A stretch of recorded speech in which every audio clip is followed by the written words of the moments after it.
Hello and welcome दोस्तों। आज की इस वीडियो में मैं बात करूंगा कि कल हमारे लिए कौन से लेवल इंपॉर्टेंट हो सकते हैं निफ्टी में और बैंक बैंक निफ्टी में।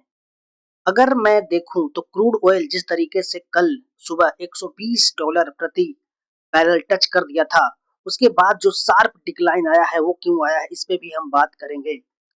और मेरा कौन सा लेवल इंपॉर्टेंट होगा, कल मैंने जो डिस्कस किया था पिछले वीडियो में, उस पे भी हम बात करेंगे। क्या जो लेवल्स है वो प्रॉपर तरीके से काम किए हैं या नहीं। ओके, तो इन सब सारी चीजों पे बात करेंगे। उससे पहले आप वीडियो को लाइक और चैनल को सब्सक्राइब कर दीजिए। सबसे पहले मैं यहाँ पे ग्लोबल मार्केट चेक करता हूँ, तो आप देखो कि सारे मार्केट आज के दिन अच्छा खासा पॉजिटिव में बंद हुआ है, चाहे वो यूएस का मार्केट हो, नेस्डेक हो। अभी यहाँ पे मैं देख रहा हूँ तो डाउ जोन्स नेगेटिव में दिखा रहा है। ओके, उसके अलावा गिफ्ट निफ्टी भी अभी 99 पॉइंट नीचे दिखा रहा, लेकिन आज अच्छी खासी तेजी बाजार में थी, सारे बाजार में। लेकिन यहाँ पे आप देखो, जो ब्रेंट क्रूड था वो एक बार के लिए वो चला गया था $120। $120 चला गया था। ओके, वहां से जो शार्प डिक्लाइन है, डिक्लाइन क्यों आई है? इसके पीछे का जो कारण है वो है, ट्रंप ने क्या किया। ट्रंप ने बोला कि ये जो वॉर है वो जल्दी ही अ, खत्म होने वाली है, वॉर सून ओवर। ओके, ये न्यूज काफी ज्यादा ट्रिगर किया है क्रूड ऑयल को नीचे लाने में। और दूसरी तरफ जो जी सेवन कंट्रीज हैं, उन्होंने उन लोगों ने इमरजेंसी रिजर्व को रिलीज करने की बात कही थी।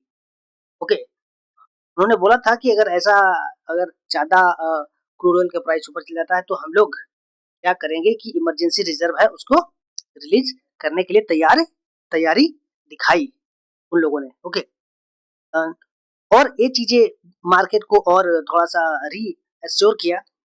इस वजह से जैसे ही क्रूड ऑयल नीचे आया तो बाजार में हरियाली देखने के लिए मिला। इस वजह से आप देखो कि आज गिफ्ट निफ्टी जो था, मंडे को आज मॉर्निंग में खुला था तो करीब 250 पॉइंट ऊपर खुला था। यही वजह थी। अभी जो ट्रेड कर रहा है क्रूड ऑयल, वो $92 के आसपास ट्रेड कर रहा है। तो इन सब चीजों के बीच हम बात करते हैं कि निफ्टी में हमने पिछले दिन क्या बोला था। निफ्टी में हमने पिछले दिन बोला था कि बाजार गैप अप करता है, और गैप अप करने के बाद जो पिछले दिन का लो था, ओके सॉरी, पिछले दिन का जो हाई लगाया था, वहां पे बाजार गैप अप करने के बाद में इस तरीके से सपोर्ट लेता है, और वहां से आपको एक रैली दिख सकती है बाइंग साइड में। ओके, और एग्जैक्टली सेम ऐसा ही हुआ। आप देखो तो बाजार ने क्या किया, अगर मैं इसे थोड़े से छोटे टाइम फ्रेम पे लेके आऊं, तो बाजार ने क्या किया कि गैप अप खुला और गैप अप सस्टेन नहीं किया, वो मैं बताता हूँ। ओके, बाजार सस्टेन नहीं किया ऊपर, और बाजार एक बार टच किया इस लेवल को, अ, पिछले दिन का जो हाई था वहां, और वहां से एक अच्छी खासी तेजी देखने के लिए मिली है। जो लोग यहाँ पे बाइंग किए होंगे उनको अच्छी खासी प्रॉफिट देखने के लिए मिला होगा। ओके, तो अब मैं बात करता हूँ कि कल हम किस तरीके से प्लान कर सकते हैं। देखो, आज जिस तरीके से गैप अप खुला है, अगर कल इसी तरीके से गैप अप खुलता है, जिसके चांसेस कम है क्योंकि गिफ्ट निफ्टी 99 पॉइंट डाउन दिखा रहा है, लेकिन फिर भी तो मैं क्या करूंगा, मैं यहाँ पे एक लेवल्स लगाऊंगा। 24,300 आज देखो, 2 बार अटेम्प्ट किया इसको ब्रेक करने के लिए, बट अटेम्प्ट फेल हो गया। अगर बाजार कल 300 के ऊपर खुलता है, यानी कि गैप अप खुलता है 100-200 पॉइंट जो भी हो, मैं फिर वेट करूंगा इस एरिया पे आने के लिए। यहाँ पे आता है और इस तरीके से मतलब यहाँ पे आता है, सपोर्ट लेता है, और फिर यहाँ से बाइंग ट्रिगर होता है, तो ये ट्रिगर आपको लेके आ सकती है कहाँ पे है, जो गैप बचा हुआ था, जो गैप था वो गैप को ये आराम से भर देगा। अब मैं इसे थोड़े से टाइम फ्रेम बड़ा करता हूँ। ओके, तो ये जो गैप भरा बचा हुआ था वो गैप ये फिल करता हुआ दिखेगा जो है 24,480-70 के आसपास। ओके, तो ये चीज हो सकती है। आ, अगर इसको भी ब्रेक करता है तो बाजार कहाँ जा सकता है? तो बाजार अ, यहाँ पे एक रेसिस्टेंट एरिया है, बाजार यहाँ पे आ सकता है। और अगर इसके भी ऊपर जाता है तो बाजार बाजार इस एरिया पे आ सकता है। ओके, तो खैर जिस तरीके से बाजार नेगेटिविटी है ऊपर नहीं जाना चाहिए। अब मैं बात करता हूँ कि अगर गैप डाउन हो जाता है जिस तरीके से गैप गिफ्ट निफ्टी शो कर रहा है 99 पॉइंट 100 पॉइंट नीचे। ओके, तो मैंने एक ट्रेंड लाइन लगाई है। मैं मेरा जो व्यू होगा कल के लिए 24,000। मैं यहाँ पे क्या करता हूँ कि 24,000 का एक इम्पोर्टेंट साइकोलॉजिकल लेवल भी है और यहाँ पे एक क्लोजिंग पॉइंट भी है, तो हमारे लिए काफी ज्यादा इम्पोर्टेंट होगा। अगर बाजार गैप सॉरी गैप डाउन खुल जाता है, गैप डाउन खुलने के बाद में स्ट्रेट लाइन के नीचे खुल जाता है तो बाजार एक बार के लिए ऊपर जाने की कोशिश करेगा, बट वो कोशिश फेल हो जाएगा क्योंकि सेलर्स यहाँ पे हावी हो जाएंगे और वहां से सेलिंग प्रेशर दिख सकता है। और वो सेलिंग प्रेशर लेके कहाँ तक आ सकता है? लेके आ सकता है निफ्टी को इस एरिया पे। ओके, 24,100। और जब 24,100 भी ब्रेक करेगा तो निफ्टी आराम से ये जो 24,000 का लेवल है वो टच कर देगा। सपोज करो कि 24,000 के नीचे ही खुलता है बाजार तो क्या होगा?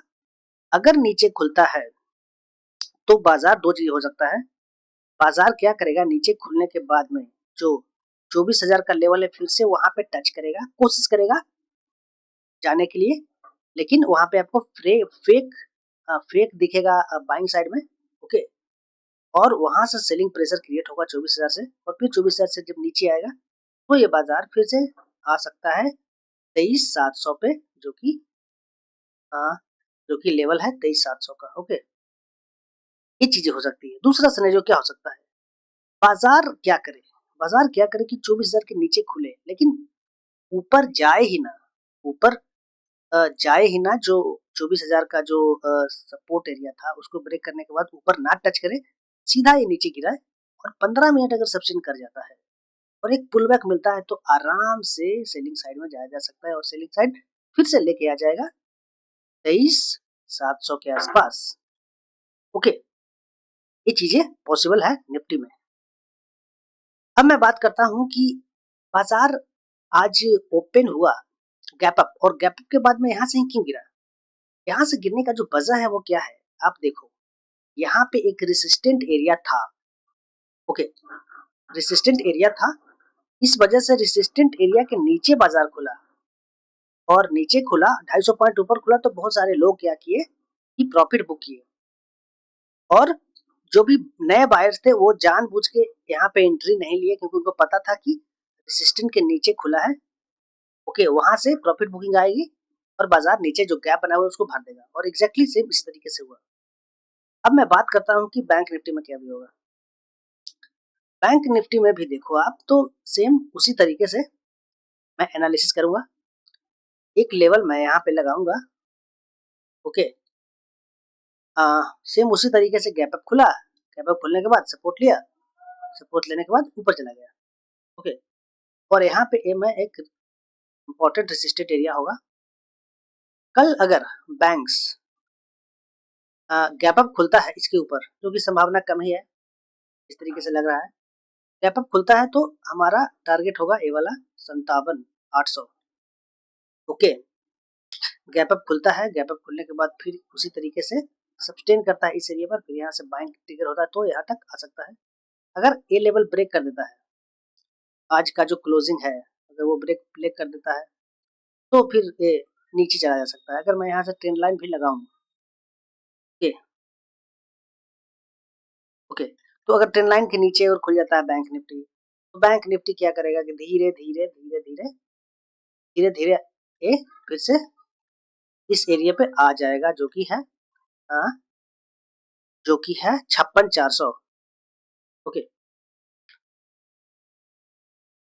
तो अब मैं बात करता हूँ कि गैप डाउन खुल जाता है ज़्यादा, जैसे कि अगर इसके नीचे खुल जाता है, हुँ, इस एरिया के नीचे गैप डाउन खुल जाता है, तो बाज़ार अगर इसके नीचे गैप डाउन खुल जाता है 56,000 के नीचे, तो बाज़ार बैंक्स फिर से नीचे आ जाएगा और ये सपोर्ट एरिया यहाँ तक पर एक सपोर्ट एरिया है 56,600 55,600 और 55,600 के बाद जो सपोर्ट है, वो है नीचे 55,250 के आसपास।